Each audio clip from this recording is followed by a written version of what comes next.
Hi guys, I'm Tova Davis, Cup of Cold Water's creative team lead. I'm here with a couple Next Gen members. Would you guys like to introduce yourself? Hi guys, I'm Izzy. I'm in 12th grade. And I'm Hannah. I'm also in 12th grade. And I'm Isaac, and I'm also in 12th grade. We have a full group of seniors here. I am also a senior. We are here to talk to you guys about the Yes Retreat coming up, and we have all been to the Yes Retreat. And so I'm just going to be asking you guys some questions on like how you like the Yes Retreat, how you became familiar with the Yes Retreat, what your calling is, and just so that our audience can get to know you and hopefully sign up for the Yes Retreat also. So let's get started. So our first question is, how did you hear about the Yes Retreat?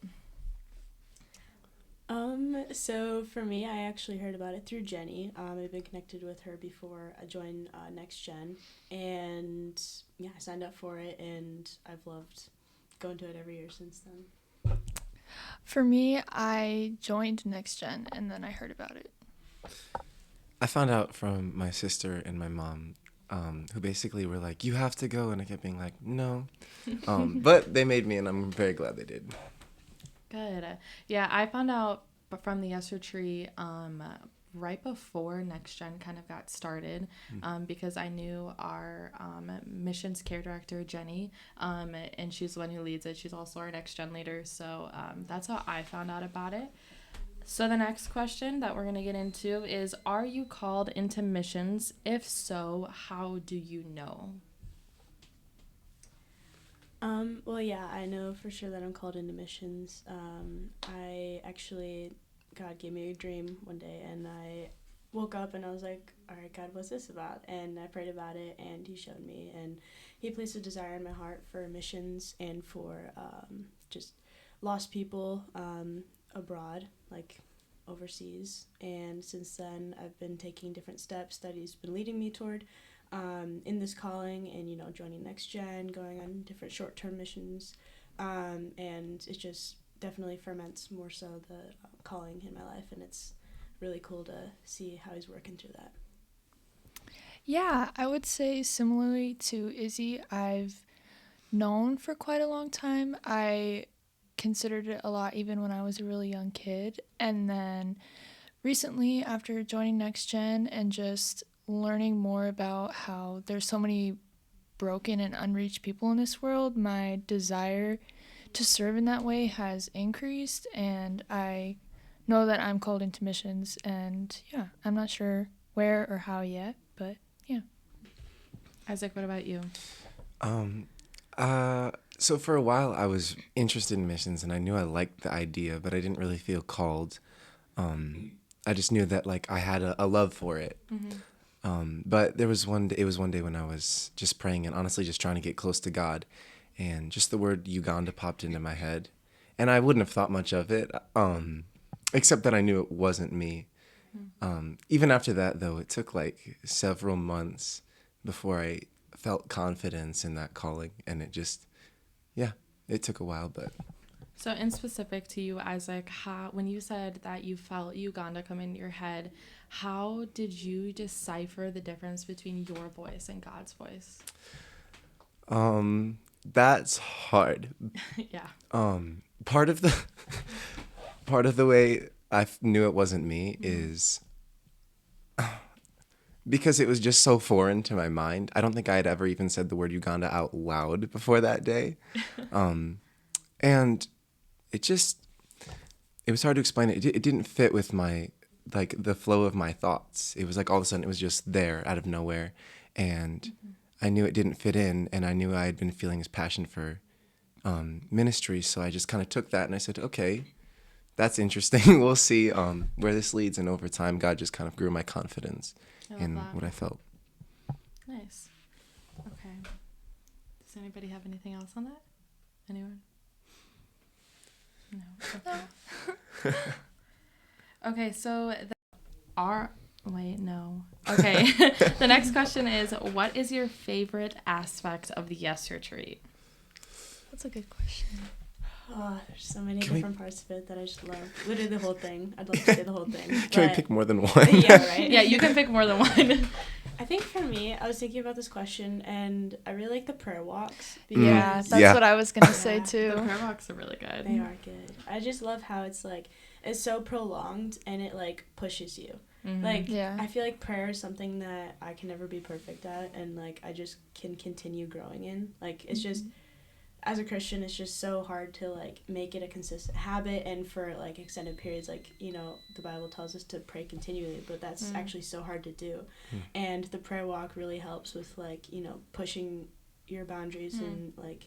It's literally just an hour. Was it an hour or 2 hours? Yeah, it's like an hour long. An hour of just being completely silent and just walking through the beautiful trees and just the forestry around the area and just praying. Like just literally having an open heart to whatever God's saying and just listening to him. And there's different like prompts around the way, like stations, and I just love that, and it's really cool. So Yeah, I would definitely say the prayer walk as well. It was just super touching. But besides the prayer walk, another one that stands out in my mind is just the different, I guess, trainings with the missionaries, Yeah, or like just mission like training. and just like hearing the different aspects of missions from them, just because I don't think that's something that a lot of people have the opportunity to experience, like firsthand interactions with missionaries, and they have a lot of valuable and powerful information to give us. So I would definitely say that as well. Yeah, probably like further on that, like the talks were awesome, but also just the fact that you would get to connect with them on a one-on-one level was like, that was cool for me. Like having breakfast with a missionary, and we would just talk about whatever, and then you just get to hear their life story and like their perspective on things, and I don't know, it just gives you a different perspective on what a missionary is and what missions is when you're interacting with those people one-on-one.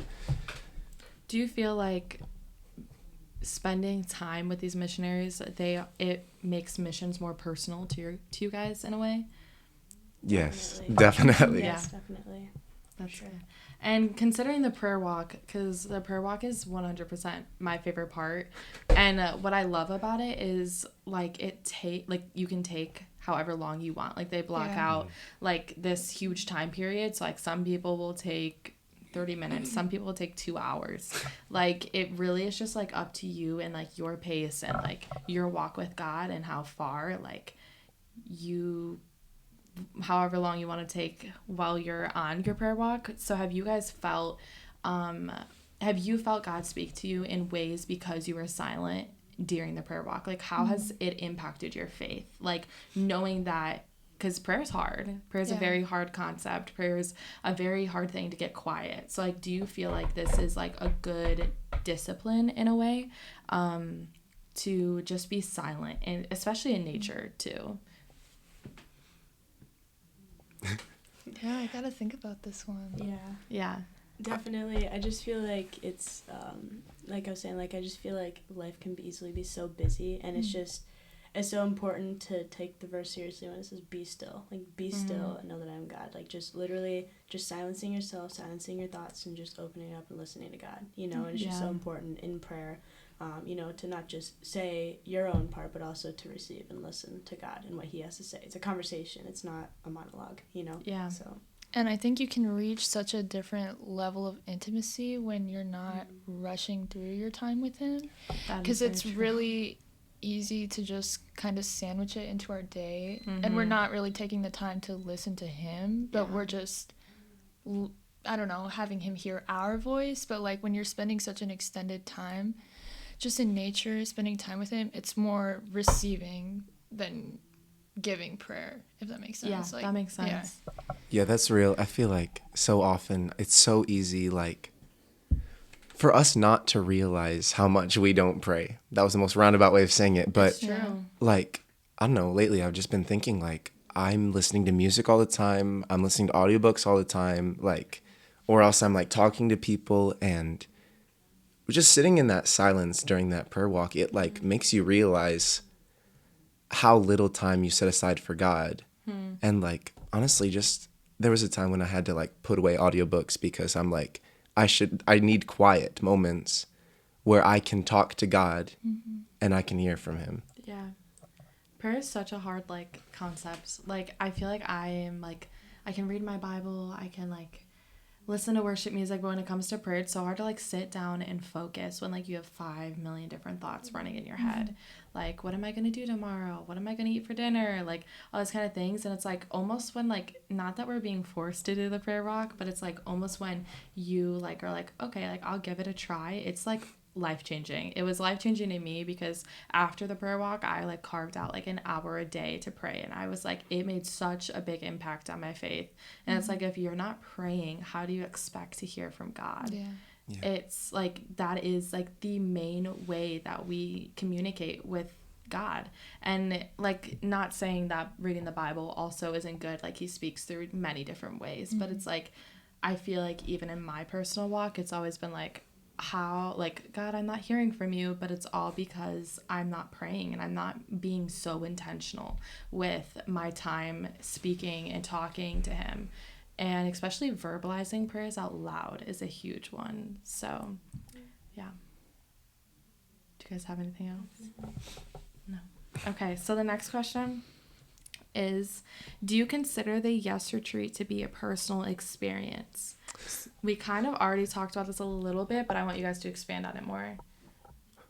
Well, I feel like any experience where you encounter God automatically becomes a personal experience. Yeah. Mm-hmm. And like the Yes Retreat is just a big one. Like there's a lot of stuff that you do together and like you're, I don't know, like interacting and learning things. But I mean, the focus is just God. And if the focus is God, it's going to be a personal experience as you draw close to him. Yeah. Yeah.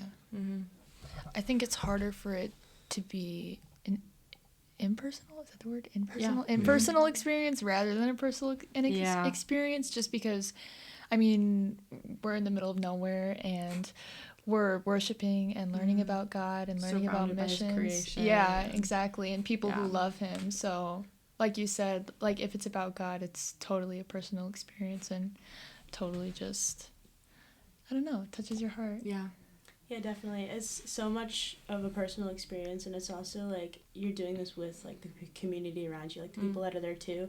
It's also really uplifting to be around other people who are just as passionate about like God's calling on their life, and Yeah. it's That's true. encouraging to like, you know, be surrounded by that, and it actually even makes it more personal because there's more people, and even though you might think that it might be more impersonal because there's so many people, but really it's the opposite. Yeah. Okay, so the next question is, what did you take away from the Yes Retreat that you didn't already previously know?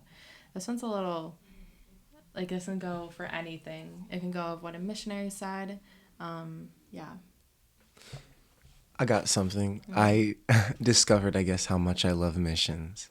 Because beforehand, I just like, it was the right Christian thing to do, and I thought it was cool. But when you like get yourself that deeply like into just like being with those people and learning about what missions is, it's like, that's when you realize like, oh, I love this. Like this is something I want to be part of. So that's what I took away from it. Yeah, I was gonna say actually something similar. Just realizing like my heart for other people like in other countries and just living in another country too. Like I don't know, it's just like the cultural workshops that they have. I love the creativity that they put behind it and like how realistic it is, and like they're not just putting a few like decorations around. Like they make it real, and I love that because it puts you, I mean, as much in the scenario as we can, because obviously we're still where we're living, but you know, they make it seem like we're in a different place. So it's just really cool to put that in reality and be like, this is going to be my life someday, you know, as someone who's called to missions. Like that's something I'm like really excited about.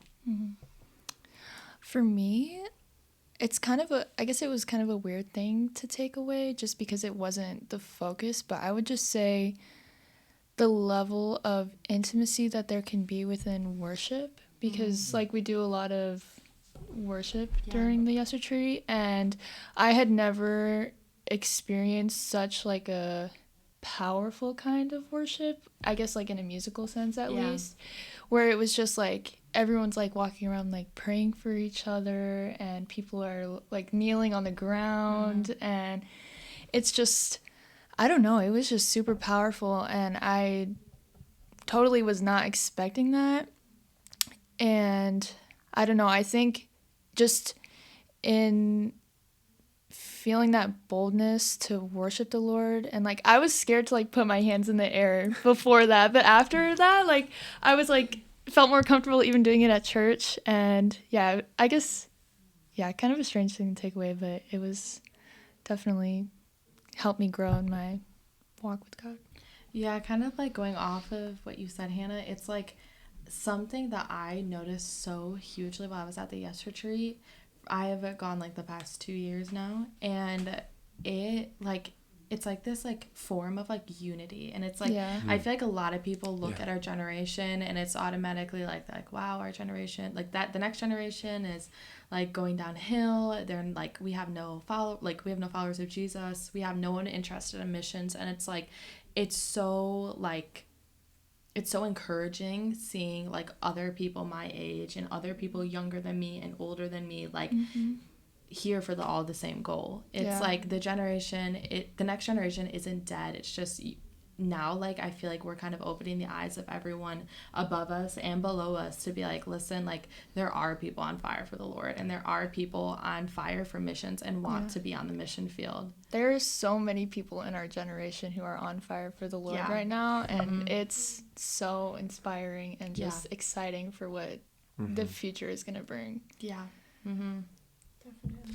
And I'll say the other thing is like when you're at the Yes Retreat and like you have people of all ages there, honestly. And part of the thing it does is it removes that next generation like completely, because it's like just like stigma it's just the church just there like worshiping together, pursuing God's will in unity. And I don't know, it's just completely different perspective. Yeah, it also shows that like God isn't done using like people. Like God isn't done like obviously I've seen him work through the generations above us, but like I feel like there's just like this bad stigma with this generation, and it's like God is still using people and calling people and uplifting people to a higher standard. Like, oh, I want you on the mission field, I want you in ministry, I'm calling you to be a pastor. Like he's still working in people's hearts, no matter how much people look around and only see brokenness and hurt and all those kind of things. It's like he's tugging on people's hearts regardless if we are willing to see it or not.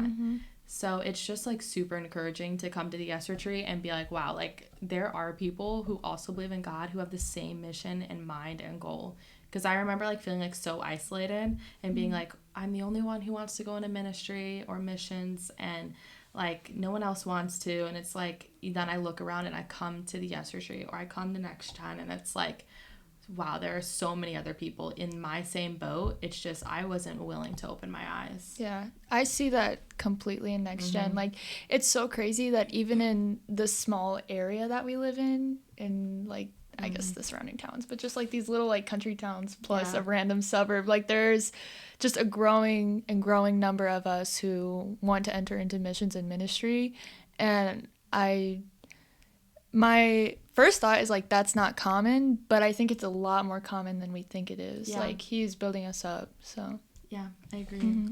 And like part of it is like we feel isolated, but it's like that's one of the great things about the Yes Retreat. It's like, come meet your people. These are people on fire, and I don't know, it opens your eyes. It really is an accountability group too, like Next Gen. Advertising for Next Gen. It really is an accountability group for like, you know, the missions field isn't just when we're grown up and out of college or whatever our next step is. It's right now, and we can act on that now. And having a group like Next Gen, I just feel like it's kind of like a home to me, like it's a family, you know. It's really cool just how God has worked in it, and I just feel so uplifted after the meetings and stuff like that, and it's just really encouraging to come to that every meeting and stuff like that. So. Yeah, people come beside you and they're like, listen, like, you're not going to go through this alone. Like, it's like it's like a group of people who are on your side. And I feel like that's very hard to find nowadays, is like friends and people who now I really consider my family. It's like we're all going for the same goal, and we're not going to leave one of us like behind. So, yeah. Okay, so for the last question would you recommend to someone to go to the Yes Retreat? If so, why? No. Yes. No. No, I think of course we'd all say yes. Yeah. Yeah, it's so easy to say yes to that. Yeah. It's just anybody who's called to missions and ministries is perfectly like carved out for people like that, and it's just God definitely uses it for people who have that calling on their life, and He just uses it to expand it and grow their desire for it, and just through everything that's planned through the different activities and just literally being with each other. It's really cool. Mm-hmm. Well, even I was called to missions at the Yes Retreat, which is like such a cool thing, because I was like, God, listen, like I will do anything but be a missionary for you. Like that is just not my thing. I like to be comfortable, and God's like, well, good thing I use you. I am not a God of comfort. I am going to put you in uncomfortable situations, but I'm going to give you my comfort. Yeah. And I remember just like sitting there, and all of a sudden it was like Tijuana, and I was like, I didn't know. This is embarrassing, but I did not know Tijuana existed. I did not know it was a place. I didn't even know it was in Mexico. But so I remember going up to Sherry, who's our executive director at CUP, and I was like, okay, I'm either going to sound really dumb or I might know what I'm talking about. I was like, is Tijuana a place? Let's start there. And she's like, yes, it is a place. I was like, okay, because I felt it like put on my heart, like... And she's like, we actually have missionaries there, and the missionaries that are there, they are doing exactly the field I want to go into. So it was like such a cool thing. And it's like, I mean, it could be for 2 weeks, it could be for a year, it could be for terrifyingly the rest of my life. But it's just like, if I would have never been there, I may have never received that calling in that time. I don't believe that I would have never received it. But it was just like such a special and personal opportunity that God like just showed me and was like, okay, yep, this is where I want you. So, yeah. And to add to that, like, I was kind of in the same boat. Like, you shouldn't feel like you have to be called to missions or ministry to come to the Yes Retreat. That's what I was going to say too, yeah. Because I remember I almost didn't come. Like, that's part of the reason I was like, I'm not going. I was honestly pouty about it. I was like, I'm not called to missions or ministry. But I was, curious. It was something I was interested in. So I showed up, and that is kind of what sparked, honestly, the beginning of me having a desire for missions and leading up to me feeling called. Yeah. All you have to be is interested. So yeah, and PSA. willing to go. An open heart. Yeah. And just because you go doesn't mean you're going to be called to missions. Right. It might just be like an awareness thing as well. Yeah. Like, listen, there are missionaries who need your help, because like we always talk about at the Yes Retreat, senders and goers. Like, you don't have to go to support missions. You can also be a sender. Like, you can send the people around you who are like called to go, and that's just as important, because like without the senders we don't have goers, and without the goers we don't have senders. So, and too, like, missions it's not a gentle request or like it's not. like, it's an obligation. Like, we are commanded as followers of Christ to be missionaries. So even if it's not international, you can learn and grow in being a missionary in your community. Yeah, we're like under this weird illusion that there's like it's for normal group. Christians and then there's missionaries. And that is such a lie, because every single person is called to be a missionary in some way. Whether you like it or not. Yeah. Yeah. Definitely. All right. Okay, so this wraps up our podcast. Thank you guys for watching. If you are interested in going to the Yes Retreat, it is June 12th through the 15th. So you can go on ccwm.org/yesretreat, and there will be a sign-up sheet, and if you're under 18, you can have your parents sign it off, and if you're above 18, obviously you can fill out your own. But then our missions care director will send you a following email, just kind of giving you the rest of the information. And even if